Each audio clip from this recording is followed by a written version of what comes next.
Every year around Licensing Expo, we spend a lot of time talking about brands, characters, franchises, products, and the power of IP. But sometimes the best way to understand licensing is not inside a meeting room. Sometimes it's by walking through a place like Universal Studios. And that sounds like a lot more fun, doesn't it? So we brought the Bourne team together for a day at the park, partly to have fun, of course, but also to see licensing in its most physical, emotional, and immersive form. Because everywhere you look here, there's a story that has been turned into an actual experience. A film becomes a ride, a character becomes a product, a logo becomes something people want to wear, collect, and take home. And that's what great licensing does. It goes beyond just putting a name on something. It extends a world people already care about. Here we are at Universal Studios. I've decided to take the entire Bourne team here for a really fun day. So here we are, we're gonna get started and you're gonna be along for the ride. We're very excited about it. For our team, this was the chance to step out of the usual work environment and experience those worlds together. You can read about licensing, you can talk about it in presentations, you can analyze products and retail strategies. But when you're actually here, surrounded by the detail, the stores, the attractions, the food, the music, and the people reacting to it all, you remember why this industry works. It works because fans don't just want products, they want to feel closer to the stories they love.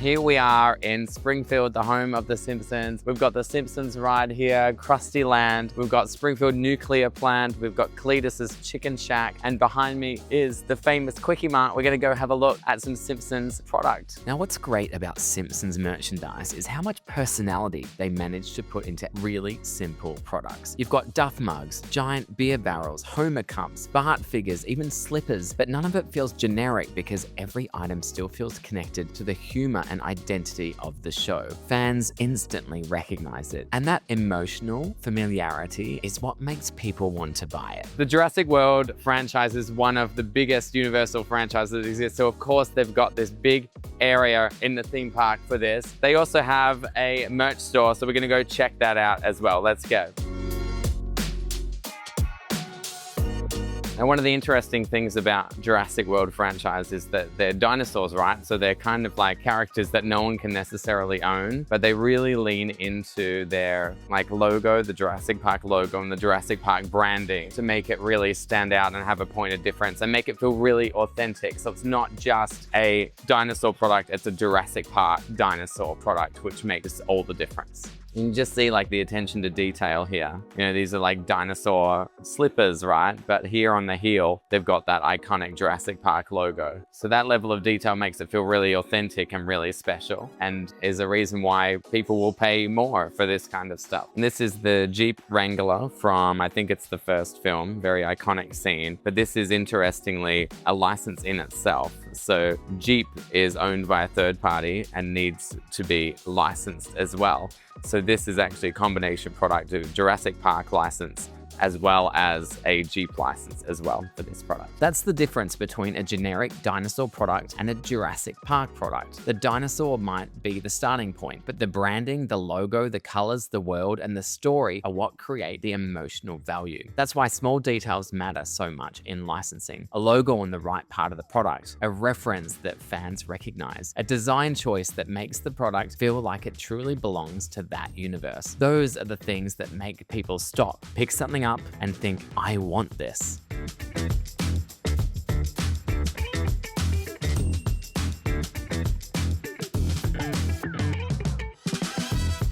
So I've just had my photo with Mario and Luigi, and of course, when you're in such an amazing place like this, you have to go check out the merch. Of course, they have lots of merch to check out, so let's go take a look. And Super Nintendo World does a really great job of turning recognizable game elements into physical products. Whether it's the mushroom hats, the oversized gloves, the jackets, or the character merchandise, everything immediately feels playful and immersive. Fans already have such a strong emotional connection to these games, so bringing those elements into the real world makes the experience feel even bigger. And I think that's why a day like this is so valuable for me and the team. It's not just about looking at products on shelves, it's about seeing how stories become environments, how IP becomes culture, how a brand can move from the screen into the real world and still feel completely consistent. And that's what we help clients think about at Thorn. Not just what can we put this brand on, but how do we make this feel right? How do we make fans care? How do we protect the authenticity of a property while creating something new? So yes, this was a team day at Universal, but it was also a reminder of why licensing is such a powerful industry. At its best, licensing takes the stories people love and gives them new ways to live with them, experience them, and take a piece of that world home. And when it's done well, it doesn't feel like marketing. It feels like magic. Thanks for joining us on the adventure today. If you enjoyed this video, make sure to subscribe and we'll see you on the next one.